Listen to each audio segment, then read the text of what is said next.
তো মানিনি কারো দেয়। আমরা সকলকে যে আমার ভাই হয় তার ভাই জানছি, যে আমার মামা হয় আমি তার মামা জানছি। আমরা সম্পর্কের ভিত্তিতে কিন্তু আমরা তাদের সাথে এক মনে মেনে চলছি, মানিয়ে নেওয়ার চেষ্টা করছি। পৃথিবীতে সব থেকে বড় পাগল বলা হয় তার যে বলে আমি পাগল নাই। যারা গাঁজা খায় তাদের সাথে কথা বলবেন, তারা আল্লাহর ফেরেশতা, তাদের কিন্তু ভুল বলে কিছু নেই। এটা হচ্ছে তাদের চরিত্র।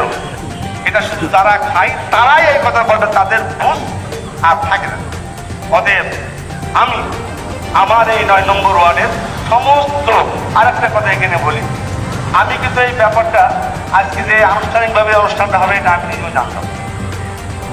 আমি ফেসবুকে দেখেছি, কিন্তু এটা আসলেও হবে কি হবে না এটা আমি জানতাম না। তবে আমার গার্জিয়ান যারা, যে কথাটা মারুফ বলে গেলেন যে একটা সন্তানের ভবিষ্যৎ গড়ে দিতে পারে তার বাবা, একটা সন্তানের ভবিষ্যৎ তৈরি করে দিতে পারে এই সমাজ।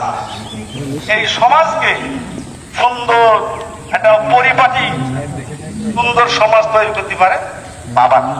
তা আমরা যারা বাবা আছি, তা আমি অনুরোধ করবো, এই যাদের সন্তানগুলো সন্ধ্যার পরে বাইরে থাকে, আপনি নিশ্চিত ধরে নেবেন সে যদি গেঁজা না খায়, ইয়াবা না খায়, দেখবেন দোকানের পেছনে বসে এটা আপনারা কিন্তু ধরেই নেবেন।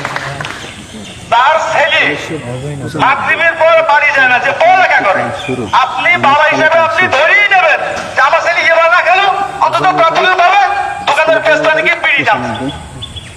আপনার ছেলে আজকে বিড়ি খাচ্ছে, কালকে সিগারেট খাবে, তারপর দিন গেঁজা খাবে, তারপর দিন ইয়াবা খাবে। আর যদি কেউ ইয়াবাই চলে যায়, সেই সংসারটা খাবে একজন, তার লাগে 3 চিপ, এক একটা দাম 450। আমাদের গ্রামে আমরা এত প্রতিবাদের লোক নেই, তারা ওই টাকা বাদ দিতে পারে। যারা গেঁজা সেবন করেন আপনারা আসেন আমাদের সাথে, আমরা আপনাদেরকে সাদরে গ্রহণ করব। আপনারা তথ্য দেন। আপনার মারুফ যে কথা বলল যে গেঁজা খায়, সেও চায় আমার দিন ভালো থাকে, তাহলে তোমার জীবনে শেষ হয়ে যাচ্ছে সেটা যাক, কিন্তু নতুন করি আর যেন কোনো সন্তান নষ্ট না হয়, এই ব্যাপারে আপনারা আমাদেরকে সহযোগিতা করেন। আপনাদের সহযোগিতা করার পরেই না আমরা বুঝতে পারবো আপনারা সমাজটাকে ভালো করার জন্য আপনাদের ইচ্ছা আছে।